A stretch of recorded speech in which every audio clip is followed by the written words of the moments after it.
Hello my dear students, I am again here, Rosie from Gurukul Avashya बाल विद्यालय। आज हम पढ़ने जा रहे हैं SST चैप्टर 3 क्लास 3 का।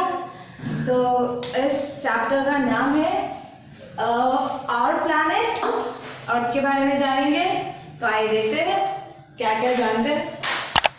तो देखेंगे कि अर्थ हम जहाँ रहते हैं, हम अर्थ में रहते हैं ना, तो अर्थ सभी प्लैनेट्स में से खास क्यों है?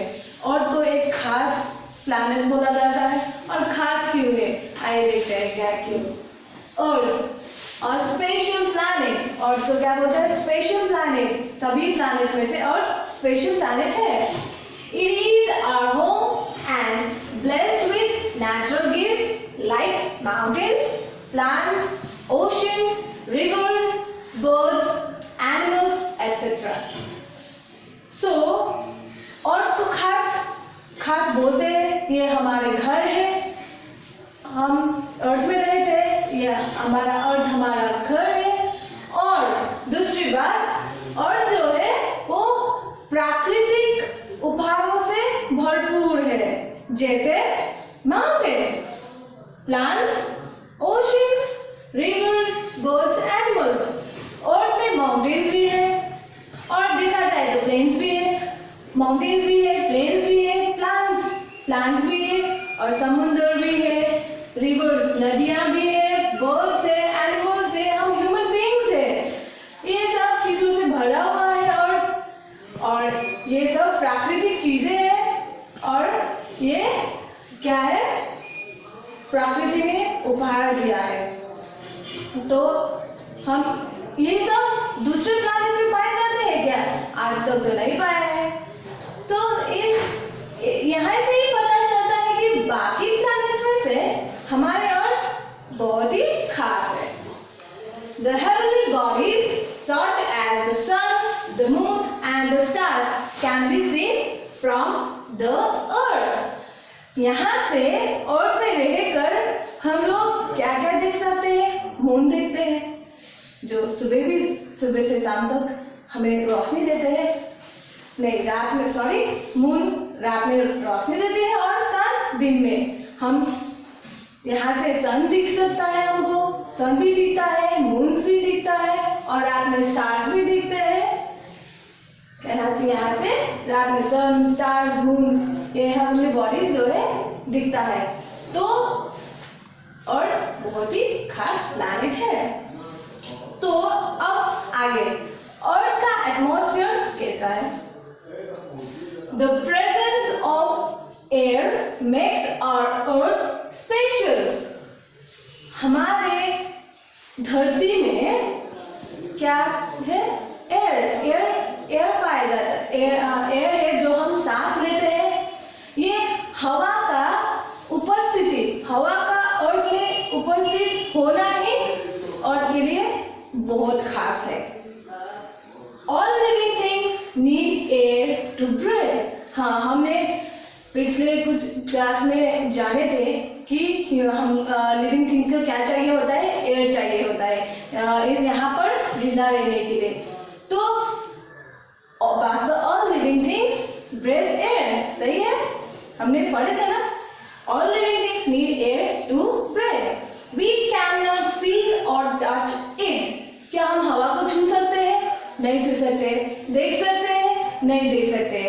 तो हम सिर्फ फील कर सकते हैं हवा को, जब हवा बहता है। It is all around us. हवा तो पूरे अर्थ में ही है, पाए जाते हैं, सभी जगह है हवा, लेकिन दिखाई नहीं पड़ता, सिर्फ फील कर सकते हैं। और layer of air surrounds the earth like a blanket. It is called atmosphere. जो ये अर्थ है, अर्थ की सारे भागों में हवा पाई जाती है, सभी जगह पर हवा है। और सभी जगह नहीं, लेकिन सभी जगह सिर्फ ये नहीं कि सभी जगह, लेकिन बट अर्थ के पूरे अर्थ को हवा ने जब आप सोते हो ठंडी में, आप रजाई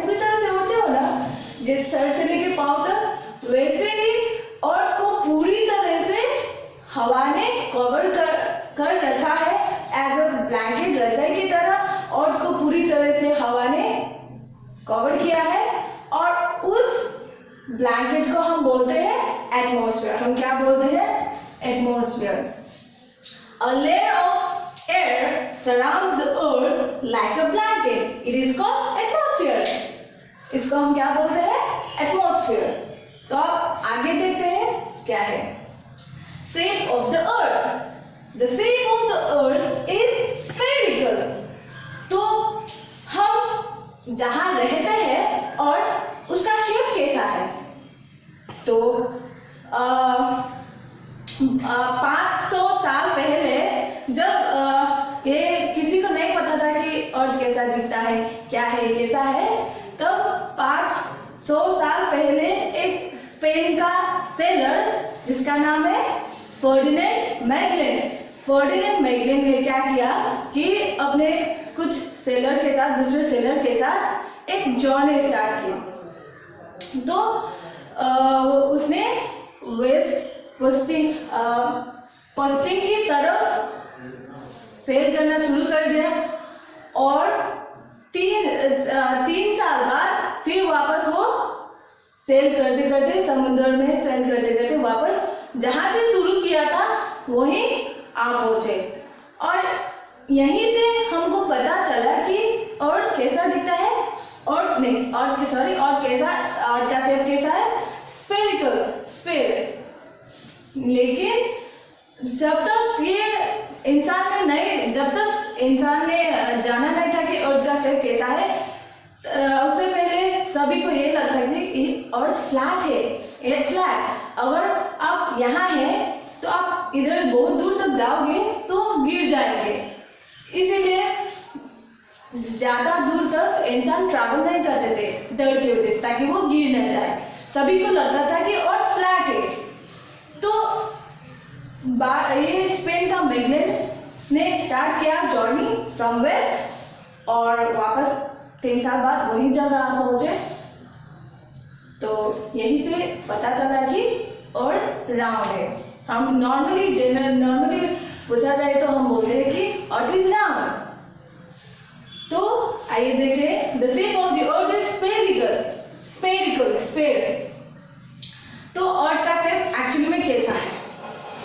अर्थ का शेप कैसा है कि थोड़ा ऊपर में फ्लैट, नीचे में फ्लैट और बीच में फुला। जैसे यहाँ पर हम बनाएंगे कि थोड़ा सा फ्लैट, थोड़ा सा ऐसे। अर्थ का शेप कुछ ऐसा है और इस शेप को हम बोलते हैं स्फेयर। तो अर्थ कैसा है? अर्थ का shape spherical. It is slightly flat at the bottom and it is slightly flat at the top and bottom। जो भी मैंने कहा ये और ऊपर से ऊपर टॉप में और बॉटम से थोड़ा सा फ्लैट है और बीच में थोड़ा सा फुला हुआ जैसा है। The top and bottom of the earth are called poles। और ये जो यहाँ पर टॉप है और ये नीचे बॉटम, ये दोनों को हम क्या बोलते हैं? पोल्स। हम लोग यहाँ को पोल्स बोलते हैं।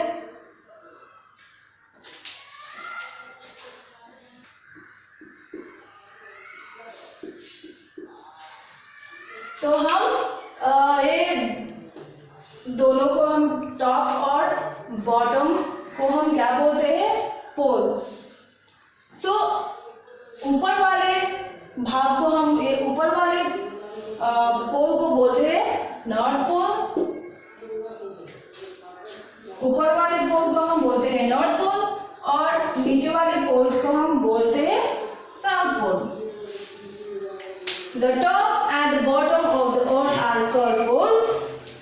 टॉप एंड बॉटम को हम पोल्स बोलते हैं और north pole at the top and south pole at the bottom. North को हम बोलते हैं टॉप के पोल को हम बोलते हैं नॉर्थ पोल और बॉटम के पोल को हम बोलते हैं साउथ पोल। तो यहाँ से हमें क्या पता चला कि अर्थ का शेप शेप पता चला, और टॉप और बॉटम को क्या क्या बोलते हैं, north pole and south pole. तो आप आगे ये आप नोट कर लीजिए।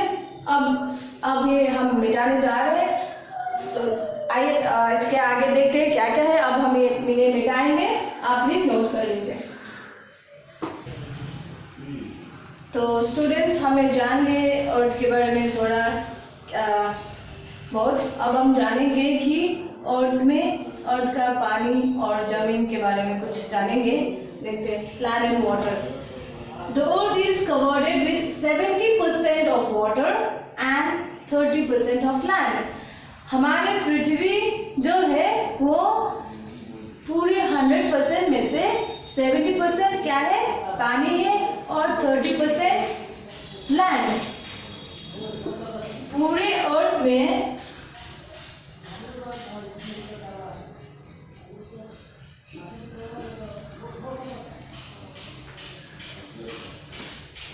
तीन भाग पानी और एक भाग जमीन। 3 भाग पानी है और 1 भाग जमीन है। 70% वाटर एंड 30% लैंड। तो ये लैंड का आइए देखते हैं आगे। Continents. The large land masses on the earth are called continents. अब हम अभी बताया कि 3 भाग पानी और 1 भाग जमीन, और उस 1 भाग जमीन में से ये जो बड़े बड़े लैंड मैसेस है, यानी कि लैंड मैसेस हिंदी में क्या बोलते हैं, स्थलखंड। ये बड़ा बड़ा लैंड मैसेस जो है उसको हम बोलते हैं कॉन्टिनेंट्स। तो हमारे अर्थ में कितने कॉन्टिनेंट्स हैं? टोटल 7 कॉन्टिनेंट्स है। तो आइए देखते हैं कि क्या क्या है, कौन कौन सा कॉन्टिनेंट्स है। There are 7 continents in the world. The 7 continents in decreasing order of their sizes are, घटते क्रम में ये जो बड़े बड़े लैंड मैसेस है उसको हम क्या बोलते हैं, कॉन्टिनेंट्स। और अर्थ में कितने कॉन्टिनेंट्स हैं? 7 कॉन्टिनेंट्स। उस 7 कॉन्टिनेंट्स में कोई बड़ा है, कोई छोटा है। तो हम घटते क्रम में देखेंगे, घटते क्रम में कौन कौन कहाँ कौन से प्लेस में है। घटते क्रम में कॉन्टिनेंट्स सबसे पहले आता है Asia, Africa, north America, south America, Antarctica, Europe and Australia. घटते क्रम में यहाँ पर दिया गया है। तो क्या क्या है, कौन कौन सा continents? Asia, Africa, north America, south America, Antarctica, Europe and Australia. और इस 7 कॉन्टिनेंट में सबसे बड़ा लार्जेस्ट कॉन्टिनेंट कौन सा है? लार्जेस्ट कॉन्टिनेंट है एशिया, और स्मॉलेस्ट कॉन्टिनेंट कौन सा है? ऑस्ट्रेलिया। तो ये कॉन्टिनेंट्स के कितने कॉन्टिनेंट्स हैं? 7 कॉन्टिनेंट्स। और हमें जानिए कि सबसे छोटा और सबसे बड़ा कॉन्टिनेंट कौन सा है। तो अब 1 भाग जमीन, और हमें जानिए उस जमीन के बारे में थोड़ा।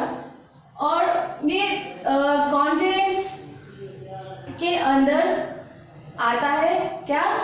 कंट्रीज। ये बड़े बड़े स्थलखंड, बड़े बड़े स्थलखंड के अंदर आते हैं कंट्रीज, और कंट्रीज के अंदर आता है जैसे कि यहाँ जैसे कि आप मान लीजिए ये एक कॉन्टिनेंट है, और उस कॉन्टिनेंट के अंदर एक छोटा छोटा एक भाग है, इसको हम अलग अलग कंट्रीज बोल सकते हैं। और इस कंट्रीज के अंदर भी छोटा छोटा जो होता है उसको हम बोलते हैं स्टेट्स। और ये स्टेट्स मिलकर बनता है कंट्रीज मिलकर बनता है कॉन्टिनेंट्स। तो सबसे कंट्रीज, और स्टेट के अंदर भी आता है कुछ डिस्ट्रिक्ट्स। स्टेट के भी अंदर छोटा छोटा क्या है, इसको हम बोलते हैं डिस्ट्रिक्ट्स। तो आप जानेंगे वाटर बॉडीज। 3 भाग पानी, क्या है? 3 भाग पानी, 70% पानी है ना। The huge water bodies are called oceans. एक बड़ा बड़ा जल स्थल को हम क्या बोलते हैं? ओशंस। और हमारे अर्थ में ओशंस, कितने ओशंस हैं? 5 ओशंस, द 5 ओशंस। और उस ओशंस का नाम क्या क्या है? Pacific ocean, Atlantic ocean, Indian ocean, southern ocean and Arctic ocean.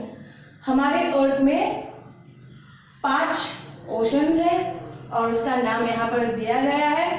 और उस 5 ओशंस में से सबसे बड़ा ओशन कौन सा है? Largest ocean Pacific ocean. और यहाँ देख सकते हैं लार्जेस्ट ओशन कौन सा है? Pacific ocean. स्मॉलेस्ट ओशन है आर्कटिक ओशन। ये हो गया गलत वर्ड बोल दिया। ओशंस को बोलते हैं जलाशय। और 5 जलाशय जानिए। और अर्थ में सिर्फ जलाशय नहीं है, एक छोटे छोटे पानी के भाग भी है। उसको क्या क्या हम जलाशय से थोड़ा सा छोटा सीज है। और उससे भी थोड़ा छोटा वाटर बॉडीज को हम बोल सकते हैं rivers, lakes, ponds, canals etcetera. ये छोटा छोटा जलाशय है। और ओशन से थोड़ा छोटा सीज। तो ये सब इसमें आता है वाटर बॉडीज। और हमने जान लिया लैंड के बारे में थोड़ा सा जान लिया, अर्थ के, और वाटर में जान लिया। तो क्लास 3 का SST का ये चैप्टर यहीं पर ख़त्म होता है। और आशा करती हूँ कि आप हमारे गुरुकुल के बच्चे जो है वो इसे ध्यान से देखें, समझें और नोट करें। और बाकी के बच्चे भी पढ़ सकते हैं, नोट कर सकते हैं और अपने टीचर को दिखा सकते हैं बाद में जब भी लॉकडाउन खुलेगा। तो अगर आपको समझ में आया है जो मैंने आपको समझाने की प्रयास किया है, अगर आपको अच्छा लगा और समझ में आया तो प्लीज़ लाइक कीजिए और प्लीज़ हमारे चैनल को सब्सक्राइब करना मत भूलिए। Thank you. आपका दिन शुभ हो।